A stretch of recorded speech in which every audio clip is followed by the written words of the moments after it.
디모데후서 2장 15절 말씀 한 목소리로 봉독하도록 하겠습니다. 너는 진리의 말씀을 옳게 분별하며 부끄러울 것이 없는 일꾼으로 인정된 자로 자신을 하나님 앞에 드리기를 힘써라. 아멘. 감사합니다. 우리 김용호 목사님께서 부끄러울 것 없는 일꾼이라는 제목으로 말씀 전해주시겠습니다. 할렐루야. 오늘 귀한 목사님을 여러분께 소개하게 되어서 큰 기쁨과 또 기대감이 있습니다. 우리 사천교회의 정계규 목사님, 원로 목사님으로 은퇴하시고 후임 목사님으로 김용호 목사님 오셨는데 이미 오신 지 수년이 흘렀습니다. 늘 노예에서 뵈면 조용히 그러나 묵묵히 자신의 자리와 또 안정감이 있는 모습을 보여주셨는데 또 사천교회 한번 가보니까요, 참 그 따뜻함, 그 밝음, 이런 모습이 참 목사님을 통해서 더 많이 환하게 피어났구나, 이런 생각을 갖게 되는 그런 시간들도 가졌습니다. 여러분, 오늘 귀한 목사님 우리 모시고 하나님 말씀 들을 때 내 귀가 열리고 내 마음이 움직이고 내 삶이 변하는 귀한 은혜의 시간 되시기를 예수님 이름으로 축복합니다. 아멘. 목사님 나오실 때 할렐루야로 우리 한번 인사하겠습니다. 할렐루야. 반갑습니다. 우리 반성교회 성도님들과 만나게 되어서 하나님께도 감사드리고 또 우리 목사님과 우리 성도님께 너무 반갑습니다. 여러분은 아마 저를 처음 보셨을 텐데 저는 사실 반성교회가 오늘이 처음이 아닙니다. 전에 한번 온 적이 있었습니다. 언제 왔냐면 정확하게는 기억 안 나는데 한 2019년도쯤인가 그래서 여전도의 모임이 있었습니다. 그래서 여전도의 모임을 위해서 제가 저희 성도님들 이렇게 차에 태워서 운행을 해가지고 교회를 딱 왔는데 교회가 너무 멋진 거예요. 너무 아름답고 그래서 제가 내 마음에 너무 감동이 있어서 여기 지금 주차장에 있는 뜰에 가서 기도도 하고 구경도 하고 이렇게 보다가 제가 집에 가서 자랑을 했습니다. 내가 오늘 진짜 예쁜 교회 보고 왔다고. 제 아내한테 자랑했더니 아내가 엄청나게 궁금했던 모양이에요. 나도 한번 보고 싶다. 제가 저 주일 예배 마치고 여러분들 안 계실 때 몰래 차 끌고 와서 교회 주차장 들어가서 차 세워놓고 예배당 다 보고 열려있진 않았는데 겉에 멋있지 않냐, 나무도 멋있다, 나무부터 다 멋있다 뭐 이러면서 한참 보고 나갔던 적이 있습니다. 그렇게 아름답게 보았던 또 이렇게 교회에 와서 하나님 말씀 전하게 돼서 개인적으로 영광입니다. 귀한 기회를 주신 담임 목사님과 또한 당회에 진심으로 감사를 드립니다. 근데 반성교회의 진짜 아름다운 이 고풍스러운 건물과 이 터에 있는 것이 아니라 바로 이곳에서 하나님을 믿음으로 참되게 예배하는 우리 귀한 성도님들에게 있음을 믿습니다. 좋은 교회에서 좋은 목사님과 함께 믿음 생활을 한다는 것은 정말 귀한 복입니다. 우리 옆에 계신 분들 서로에게 이렇게 축복하면 좋겠습니다. 당신 복 받았습니다. 목사님 복 받았습니다. 네. 무슨 복 받았는지 좀 알고 복 받았다고 하신 거죠? 좋은 교회에서 좋은 목사님과 좋은 성도들과 함께 믿음 생활을 하는 것이 정말로 큰 복입니다. 우리 그 귀한 복은 또 특별히 우리 주님으로부터 오는 것인데 우리 복되신 주님으로 말미암아 우리 반성교회 가운데 신령한 복이 가득 넘치고 우리 성도들의 삶에 영적인 충만함도 가득하기를 주의 이름으로 축원합니다. 서울 광화문에 가면은 왼쪽으로는 광화문을 정면으로 봤을 때 왼쪽으로는 세종문화회관이 있고 오른쪽으로는 쌍둥이처럼 생긴 건물이 두 채가 있습니다. 하나는 미국 문화원 건물이고 또 하나는 역사 박물관입니다. 요즘은 좀 바뀌어서 거기가 이제 미국 대사관으로 지금 쓰고 있는데요. 그런데 서울에 있는 것과 똑같은 쌍둥이 빌딩이 필리핀 마닐라에도 있다고 합니다. 바로 이제 아시아 개발은행 건물이라고 하는 것인데요. 그래서 한국에서 필리핀으로 관광을 간 사람들이 마닐라에 갔다가 문득 그 건물을 보고선 깜짝 놀란다고 합니다. 저거 서울에 똑같은 거 있는데 이게 어떻게 여기 있지? 라고 하면 그때마다 그 아시아 개발은행 관계자들이 이렇게 대답한다고 합니다. 서울에 있는 그 건물들도 다 옛날에 우리 필리핀 기술자들이 가서 지어준 것들입니다. 라고 그렇게 말한다고 합니다. 1960년대까지만 해도 필리핀은 아시아에서 일본 다음으로 잘 살았던 나라입니다. 그 당시 국내 유력 일간지의 특파원이 거리에는 높은 빌딩들이 들어서 있고 쓰레기 없는 깨끗한 부자 나라를 다녀온 다음에 우리는 언제쯤 저렇게 살아보려나라고 하는 그런 기사를 썼는데요. 그때 그 특파원이 다녀왔던 나라가 바로 필리핀입니다. 하지만 오늘날 한국과 필리핀의 위상은 정반대가 되었습니다. 이제는 한국이 필리핀을 부러워하는 것이 아니라 필리핀이 한국을 부러워하고 있습니다. 이제 필리핀은 한국보다 앞서갔던 선진 산업 기술 같은 것들은 사라지고 지금은 관광이나 농산품 수출, 그리고 해외 근로자가 보내주는 송금에 의존하는 그런 나라가 되었습니다. 이런 필리핀과 대조가 되는 나라가 하나 또 있습니다. 그 나라는 싱가포르입니다. 이 싱가포르는 아주 작은 나라입니다. 거의 우리 진주시 정도밖에 안 되는 아주 작은 땅을 갖고 있습니다. 땅도 작고 자원도 빈약한 이 싱가포르의 1인당 국민 소득이 얼마 되는지 아십니까? 2024년 작년 기준으로 88,000달러입니다. 어느 정도인지 감이 안 오시죠? 미국이 85,000달러입니다. 독일이 5만 달러입니다. 일본과 한국이 3만에서 4만 정도인데 그거에 비하면 우리보다 2배 이상 높은 국민 소득을 벌고 있는 그런 나라입니다. 1960년대까지만 해도 이 싱가포르는 필리핀과는 비교도 안 되게 아주 작고 가난한 나라였는데 어떻게 이렇게 필리핀보다도 훨씬 더 잘 사는 나라가 될 수 있었을까요? 그 비밀은 바로 지도자에 있습니다. 나라를 이끄는 지도자가 누구냐에 따라서 나라의 운명이 바뀐 것입니다. 필리핀의 지도자들은 계속되는 부정부패와 포퓰리즘 정책의 남발로 인해서 필리핀을 아시아의 모범생에서 열등생으로 전락을 시켰습니다. 이에 반해서 싱가포르는 리콴유라고 하는 탁월한 지도자 아래서 나라가 비전을 제시하고 그 비전을 향해서 온 국민들이 일치 단결하여 노력함으로써 1등 국가로 발돋움할 수 있었습니다. 만약입니다. 필리핀의 리콴유라는 지도자가 있었고 만약에 싱가포르에 필리핀의 마르코스라고 하는 그런 지도자가 있었다고 한다면 아마 필리핀과 싱가포르의 역사는 정반대가 되었을지 모릅니다. 결국에 한 국가의 장래는 누구에게 달렸는가? 그 나라를 이끌어가는 지도자에 달렸습니다. 좋은 지도자가 바른 길로 이끌어간다면 온 나라가 다 잘 사는 공영의 길로 나가겠지만 만약에 나쁜 지도자가 잘못된 길로 이끈다면 온 나라가 다 함께 망하는 공멸의 길로 가게 됩니다.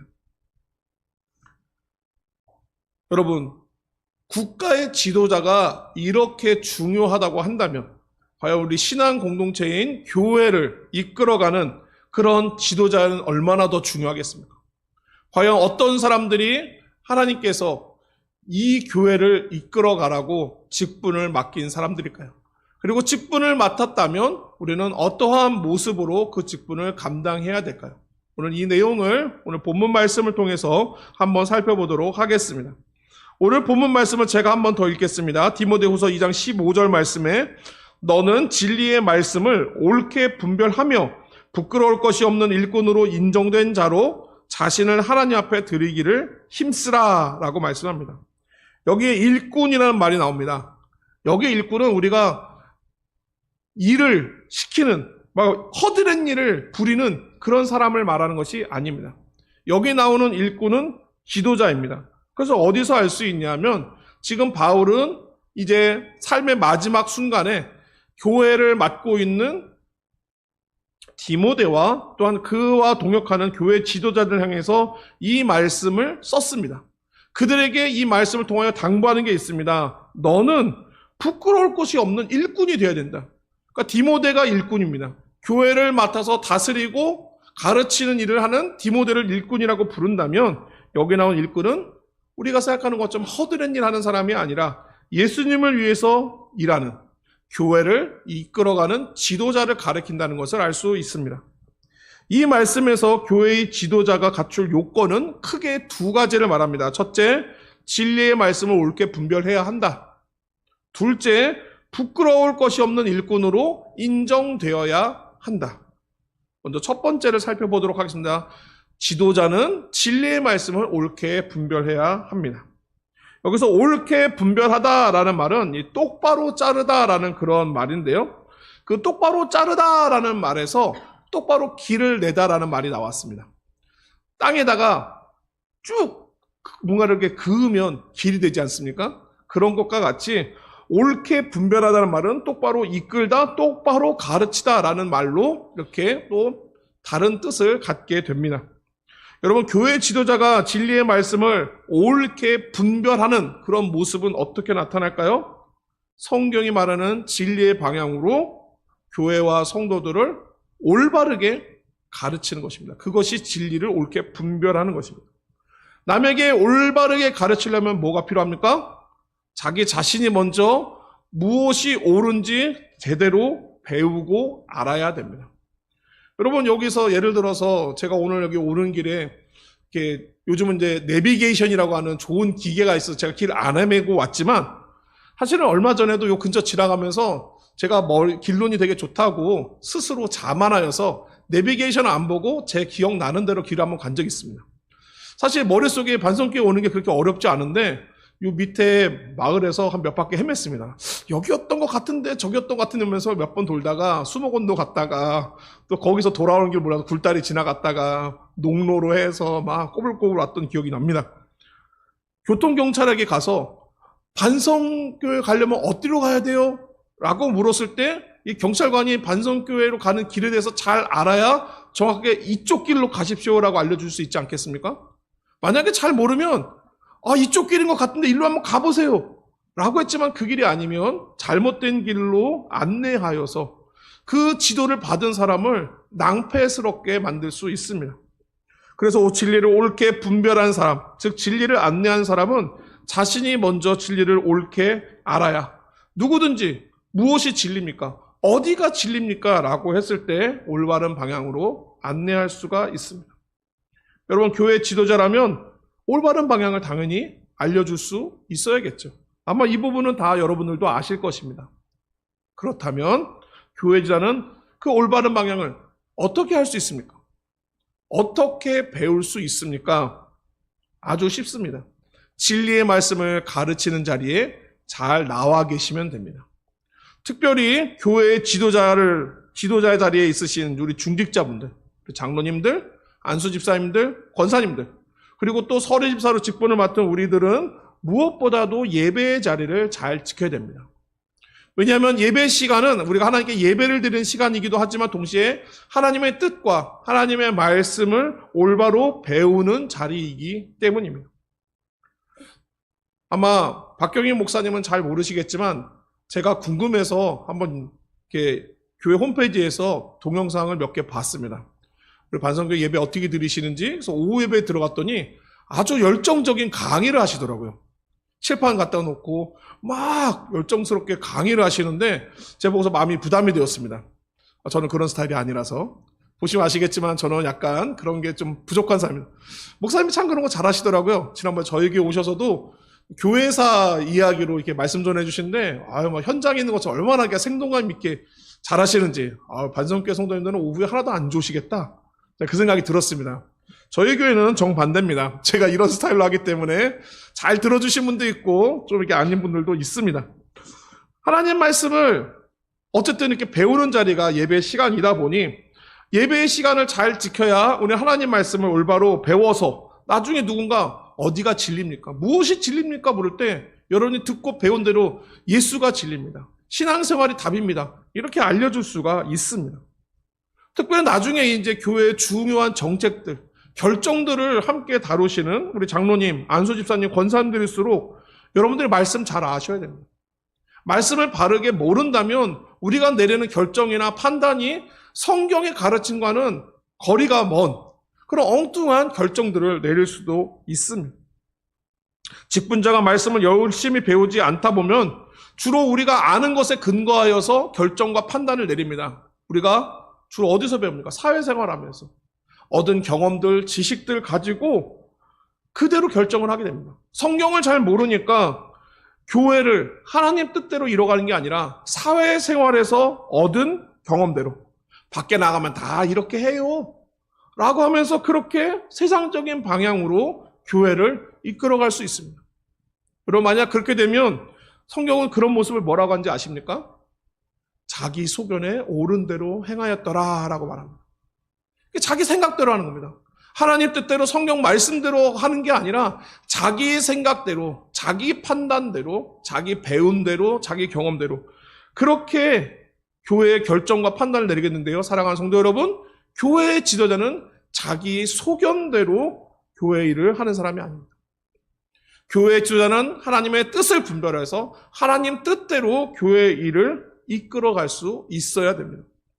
그러니 어떻게 해야 되겠습니까? 성경 말씀 배워야 됩니다. 말씀을 듣고 배울 수 있는 예배의 자리를 여러분 잘 지켜야 됩니다. 말씀을 듣고 배우는 자리에 부지런히 참석해서 말씀을 밝히 깨닫고 옳게 분별하여서 결과적으로는 우리 반성교회 성도들과 또한 이웃한 믿지 않는 많은 사람들을 올바른 구원의 길로 복음으로 인도할 수 있는 우리 귀한 반성교회의 지도자들이 되시기를 주님의 이름으로 축원합니다. 교회의 지도자가 갖춰야 될 두 번째 자격 요건은 바로 부끄러울 것이 없는 일꾼으로 인정받는 것입니다. 여기서 말하는 부끄러울 것이 없는 이란 말은 부끄러움을 당할 이유가 없는의 그런 뜻입니다. 우리는 종종 사람들이 이렇게 말하는 것을 했습니다. 나는 떳떳해. 나 잘못 없어. 나는 옳아. 그런데 자기가 아무리 떳떳하고 나는 잘못이 없어. 나는 옳게 행동했어. 라고 하더라도 그가 정말 옳았는지는 무엇을 보면 알 수 있냐면 다른 사람들이 인정해 줘야만 합니다. 다른 사람이 저 사람 맞아. 옳게 했어. 라고 인정해 줘야 그 사람의 나는 옳게 했어 라는 말이 인정되는 것이지 나는 아무리 옳았다고 하더라도 다른 사람들이 저 사람 잘못했어 라고 한다면 그것은 옳게 행동한 것이 아닙니다. 그래서 성경에서는 교회 지도자는 그 삶이 인정받아야 된다고, 부끄러울 것이 없는지 인정받아야 된다라고 말씀합니다. 제가 한 군데 성경 말씀 읽도록 하겠습니다. 디모데전서 3장 7절입니다.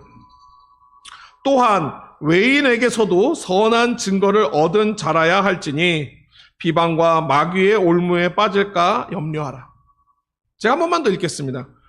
외인에게서도 선한 증거를 얻은 자라야 할지니. 이 디모데서 3장은 교회의 지도자가 될 감독과 집사는 어떤 사람인지를 말씀하는 이제 그런 내용이 있는데요.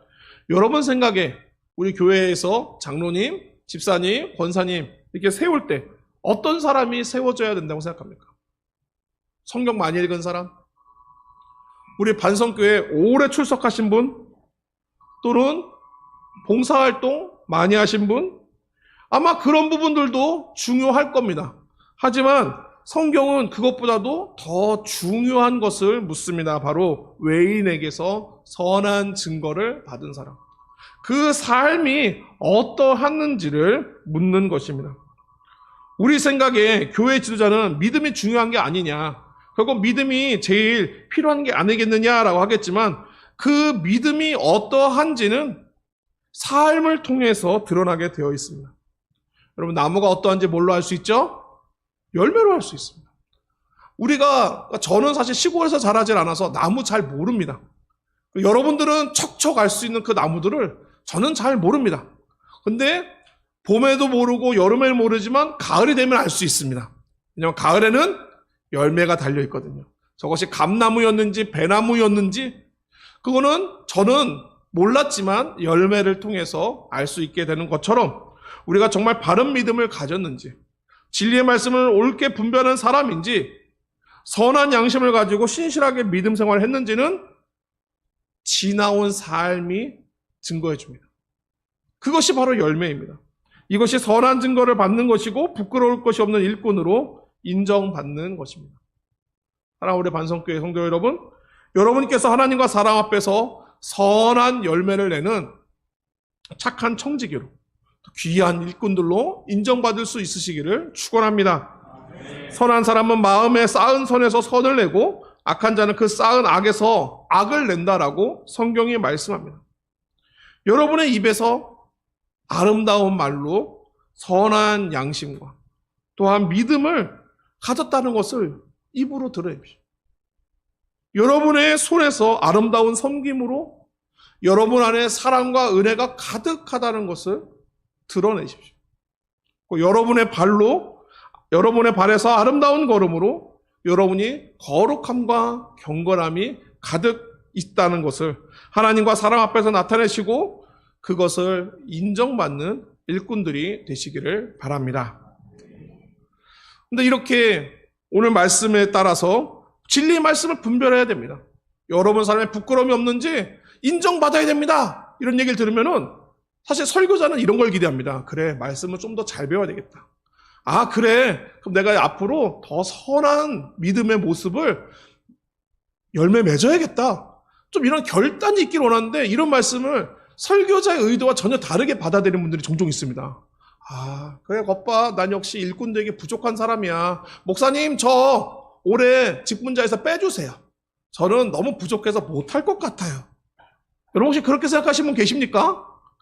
여러분, 물론 우리 삶이 하나님 앞에서 완전할 수는 없습니다. 우린 다 부족한 점이 있고 연약한 점이 있습니다. 하지만 하나님의 일을 하는데 우리의 자격이나 어떤 조건보다도 더 중요한 것이 있는데 그게 무엇인지 아십니까? 오늘 15절 말씀 마지막을 보겠습니다. 자신을 하나님 앞에 드리기를 힘쓰라.